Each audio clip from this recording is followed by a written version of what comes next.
गोकुल का राजा, ब्रिज की सरकार है रानी राधा। गिरधर गोपाल गोकुल का राजा, ब्रिज की सरकार है रानी राधा। प्राण जीवन परम धन तिजोरी, बड़ी सुंदर है दोनों की जोड़ी। श्याम चंदा है श्यामा चकोरी, बड़ी सुंदर है दोनों की जोड़ी। ओम श्री विष्णवे नमः। मैं हूँ वामिका और आप सभी का हमारे चैनल आध्यात्मिक सागर में हार्दिक अभिनंदन है। आज आप सुनेंगे अधिक मास यानी पुरुषोत्तम मास महात्म्य का अध्याय 18। इस अध्याय में अधिक मास एवं अपने पूर्व जन्म की कथा सुनकर दृढ़ धनवा के चकित होने का वर्णन है। सूत जी बोले, हे तपस्वियों, इस प्रकार कहते हुए मुनि नारायण से देवर्षि नारद जी मधुर वाणी से बोले, हे ब्राह्मण, तपोनिधि सुदेव को भगवान ने प्रसन्न होकर क्या उत्तर दिया, वह मुझसे कहो। श्री नारायण बोले, सुदेव के आग्रह करने पर भक्त वत्सल भगवान ने कहा, हे द्विजराज, तुमने जो कुछ कहा है वह किया है, उसे अन्य कोई व्यक्ति नहीं कर सकता। जिससे मैं प्रसन्न हुआ हूँ उसका कारण भी मैं ही जानता हूँ, तुम नहीं जानते। मेरा प्रिय पुरुषोत्तम मास जो यह बीता है, तुम दोनों के पुत्र शोक मग्न होने के कारण इसकी सेवा और आराधना हो जाने से, हे तपोनिधि, तुमको महान फल प्राप्त हुआ है। इस पुरुषोत्तम मास में जो मनुष्य एक दिन भी उपवास कर लेता है, वह असंख्य पापों का नाश करके विमान में बैठकर वैकुंठ को प्राप्त होता है। किंतु तुम दोनों का पूरा महीना निराहार ही बीत गया था और बिना समय के मेघ वर्षा होने से नित्य प्रति तीनों काल तुम्हारा स्नान हो गया था। मेघ जल से स्नान कर लेने से और अखंड उपवास हो जाने से जो पुत्र शोक रूपी सागर में डूबे रहने के कारण तुमको मालूम नहीं हुआ था। इस प्रकार अनजाने में तुम्हारा पुरुषोत्तम मास का सेवन पूर्ण हो गया। तुम्हारी इस साधना की समानता कौन कर सकता है? वेदों में जितने साधन वर्णन किए गए हैं, वे सब तराजू के एक पलड़े पर रखकर और दूसरे में पुरुषोत्तम को रखकर ब्रह्मा जी ने देवताओं के समक्ष तोला, तो पुरुषोत्तम का पलड़ा ही भारी बैठा, साधन वाला पलड़ा हल्का हो गया। अतः पुरुषोत्तम मास सब प्राणियों को सर्वत्र पृथ्वी पर पूजने से फलदायी होता है। इसलिए हे वत्स, तुम सब प्रकार से धन्य हो, क्योंकि तुमने इस मास में महादारुण तप किया है। जो मनुष्य का जन्म प्राप्त कर श्री पुरुषोत्तम मास में स्नान, दान, व्रत, उपवास नहीं करते, वे जन्म जन्मांतर में दरिद्री होते हैं। अतः सब भांति से मेरा प्रिय पुरुषोत्तम मास सेवन करना चाहिए। जो इसका सेवन करेगा वह भाग्यवान, धन्य और मेरा प्रिय पात्र होगा। श्री नारायण बोले, हे मुने, ऐसा कहकर जगदीश्वर हरि भगवान अंतर ध्यान हो गए। अपनी स्त्री सहित सुदेव पुरुषोत्तम मास की आराधना से जीवित हुए पुत्र शुकदेव को देखकर दिन रात प्रसन्न रहने लगे और कहते कि हमारी अज्ञानता में पुरुषोत्तम मास की आराधना हो जाने से वह हमें कितना फलदायक हुआ। जो मरा हुआ पुत्र जीवित हो गया। बड़े आश्चर्य की बात है, ऐसा मास कहीं भी नहीं देखा। इस प्रकार सुदेव उस आश्चर्यमय मास को अच्छी तरह से पूजने लगा। पुत्र को देखकर वह ब्राह्मण सपत्नीक हर्षित होता था और वह पुत्र भी अपने सत्कर्म से माता पिता को आनंदित करता था। सुदेव पुरुषोत्तम मास की स्तुति करते हुए विष्णु भगवान की पूजन करने लगा और कर्म मार्ग से होने वाले फल की इच्छा छोड़कर भक्ति मार्ग में ही रहने लगा। सब दुखों को दूर करने वाले प्रत्येक तीसरे वर्ष आने वाले श्रेष्ठ पुरुषोत्तम मास की पत्नी सहित सुदेव जप, होम, स्नान, पूजा, दान आदि से श्री हरि को भजने लगा। 1000 वर्ष तक रात दिन सब विषयों को भोग कर स्त्री सहित सुदेव वैकुंठ लोक को गया, जो योगियों को भी दुर्लभ है। वह यज्ञ आदि करने वालों को भी अप्राप्य वैकुंठ लोक में हरि के निकट जाकर निश्चिंत होकर रहने लगा। वैकुंठ लोक के समस्त सुख भोग कर सुदेव गौतमी के साथ पृथ्वी पर आया। वही सुदेव राजा दृढ़धन्वा के नाम से तुम विख्यात हुए। हे राजन, तुम पुरुषोत्तम मास के प्रभाव से संपूर्ण भोगों को भोगने वाले हुए।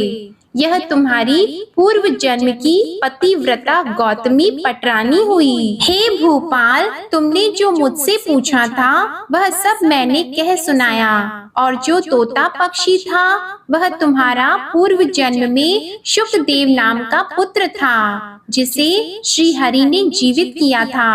वह 12,000 वर्ष तक की आयु भोग कर वैकुंठ को चला गया। वही शुकदेव वन में सरोवर के निकट बड़ के वृक्ष पर बैठकर अपने पूर्व जन्म के पिता यानी तुमको आया हुआ देखकर दूषित संसार सागर में मग्न भोग रूपी विषयों में ग्रसित ऐसे राजा को देखकर अत्यंत कृपा युक्त होकर तोता रूप हितकारी पुत्र सोचने लगा कि यदि मैं इस राजा को आत्मबोध नहीं कराऊंगा तो मैं बंधन मुक्त नहीं होऊंगा। इसलिए वेद मत है, जो पुत्र पिता की पुत्र नाम नरक से रक्षा करता है वही श्रेष्ठ पुत्र होता है। नहीं तो आज मेरा वेदार्थ का ज्ञान वृथा हो जाएगा।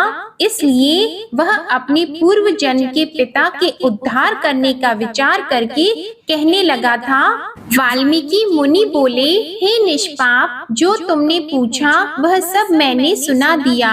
अब मैं पाप नाशिनी सरयू नदी के किनारे जा रहा हूँ। श्री नारायण बोले, इस प्रकार वाल्मीकि जी यशस्वी दृढ़धन्वा राजा को पूर्व जन्म का चरित्र कहकर जाने लगे।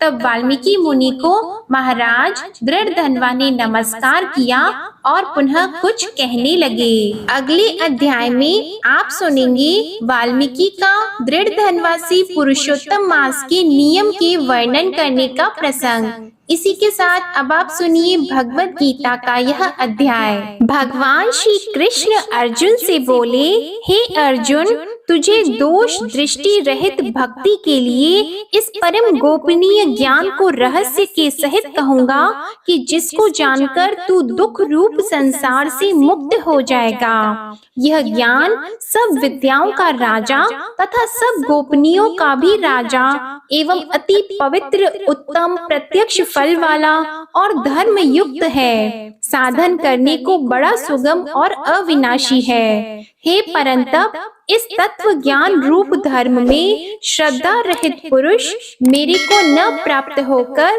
मृत्यु रूप संसार चक्र में भ्रमण करते हैं। हे अर्जुन, मुझ सच्चिदानंद घन परमात्मा से यह सब जगत जल से बर्फ के सदृश परिपूर्ण है और सब भूत मेरे अंतर्गत संकल्प के आधार स्थित हैं। इसलिए वास्तव में मैं उनमें स्थित नहीं हूँ और वे सब भूत मेरे में स्थित नहीं है, किंतु मेरी योग माया और प्रभाव को देख कि भूतों का धारण पोषण करने वाला और भूतों को उत्पन्न करने वाला भी मेरा आत्मा वास्तव में भूतों में स्थित नहीं है। क्योंकि जैसे आकाश से उत्पन्न हुआ सर्वत्र विचरने वाला महान वायु सदा ही आकाश में स्थित है, वैसे ही मेरे संकल्प द्वारा उत्पत्ति वाले होने से संपूर्ण भूत मेरे में स्थित हैं। ऐसा ही जान।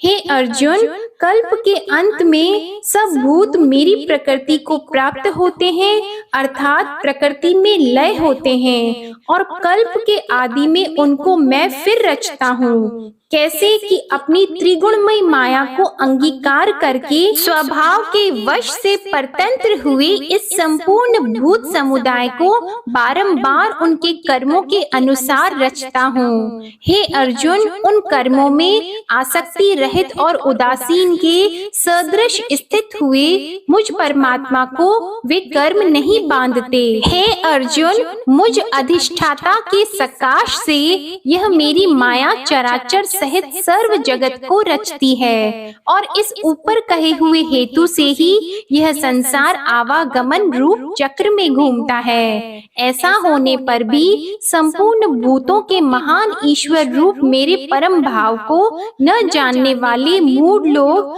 मनुष्य का शरीर धारण करने वाले मुझ परमात्मा को तुच्छ समझते हैं, अर्थात अपनी योग माया से संसार के उद्धार के लिए मनुष्य रूप में विचरते हुए को साधारण मनुष्य मानते हैं, जो कि वृथा आशा, वृथा कर्म और वृथा ज्ञान वाले अज्ञानी जन राक्षसों के और असुरों के जैसे मोहित करने वाले तामसी स्वभाव को ही धारण किए हुए हैं। परंतु हे कुंती पुत्र, दैवी प्रकृति के आश्रित हुए जो महात्मा जन हैं, वे तो मेरे को सब भूतों का सनातन कारण और नाश रहित अक्षर स्वरूप जानकर अनन्य मन से युक्त हुए निरंतर भजते हैं। वे दृढ़ निश्चय वाले भक्त जन निरंतर मेरे नाम और गुणों का कीर्तन करते हुए तथा मेरी प्राप्ति के लिए यत्न करते हुए और मेरे को बारंबार प्रणाम करते हुए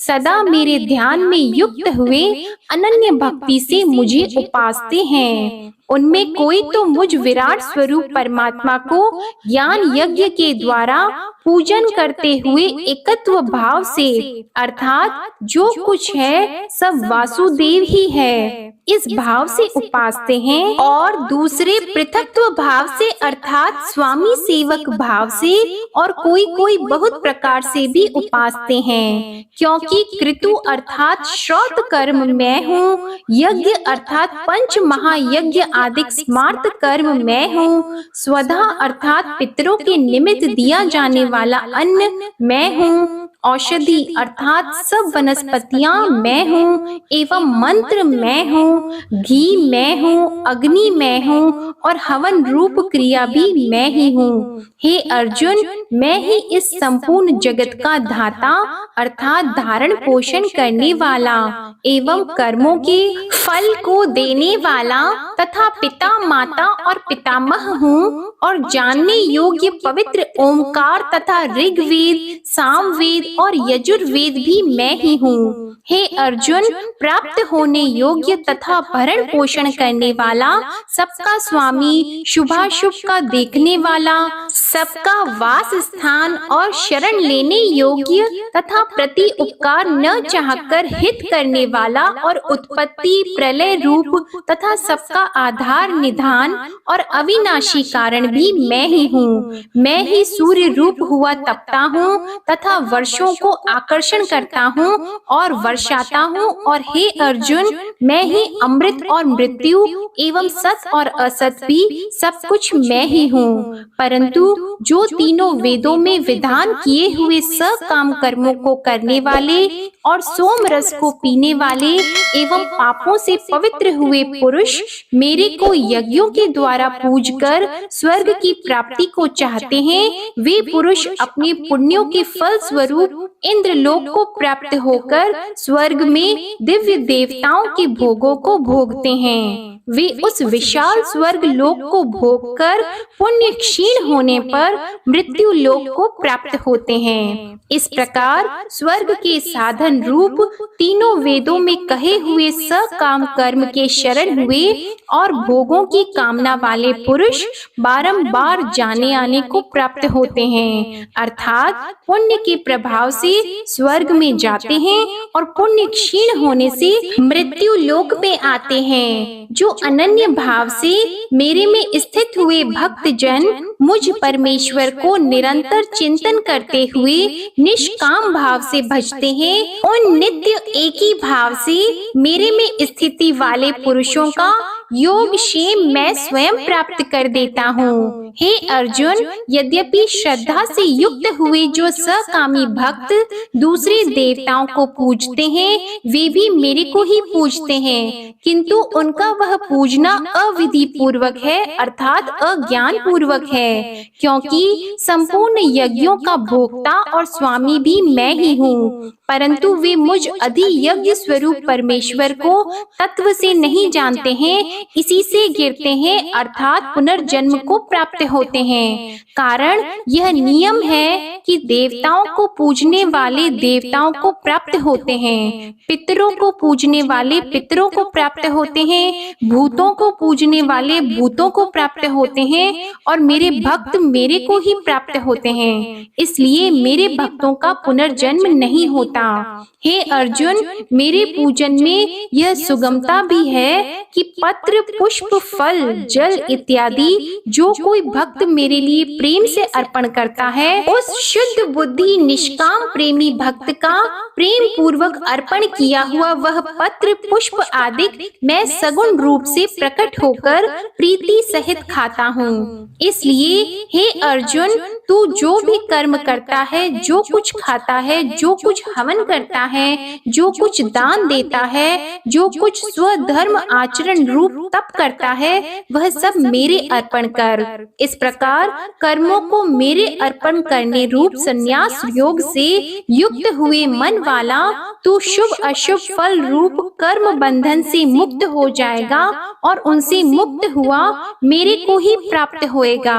यद्यपि मैं सब भूतों में समभाव से व्यापक हूँ, न कोई मेरा अप्रिय है और न प्रिय है, परंतु जो भक्त मेरे को प्रेम से भजते हैं, वे मेरे में और मैं भी उनमें प्रत्यक्ष प्रकट हूँ। मेरी भक्ति का और भी प्रभाव सुन।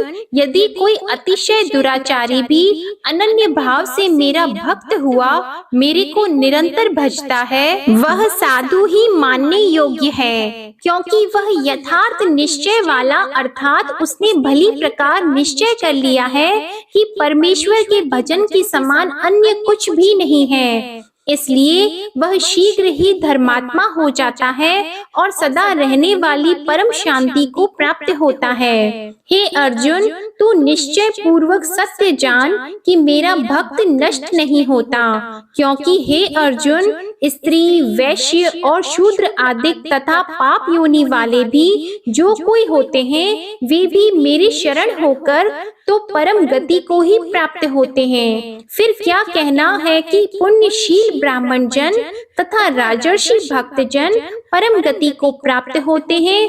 इसलिए तू सुख रहित और क्षण भंगुर इस मनुष्य शरीर को प्राप्त होकर निरंतर मेरा ही भजन कर, अर्थात मनुष्य शरीर बड़ा दुर्लभ है, परंतु हे नाशवान और सुख रहित, इसलिए काल का भरोसा न करके तथा अज्ञान से सुख रूप भासने वाले विषय भोगों में न फंसकर निरंतर मेरा ही भजन कर।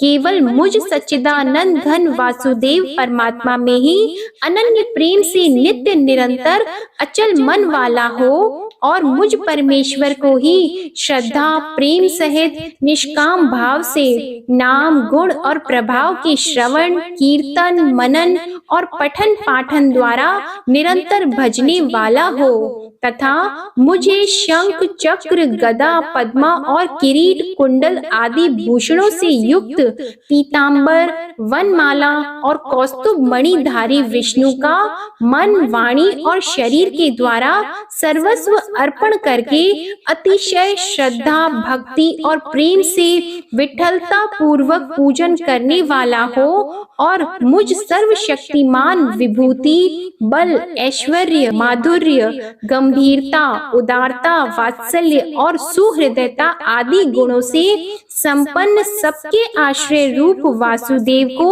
विनय भाव पूर्वक भक्ति सहित साष्टांग दंडवत प्रणाम कर। इस प्रकार मेरे शरण हुआ तू आत्मा को मेरे में एक ही भाव करके मेरे को ही प्राप्त होएगा। ओम नमो भगवते वासुदेवाय नमः। भगवद गीता का यह अध्याय समाप्त हुआ। जो भी मनुष्य इस अध्याय को पढ़ता है, सुनता है और अभ्यास करता है, वह मनुष्य भगवान श्री विष्णु के लोक को जाता है। यह थी आज की अधिक मास महात्म्य की कथा। आशा करती हूँ आपको आज की कथा पसंद आई होगी और आप हमारी आने वाली वीडियो का भी इंतजार करेंगे।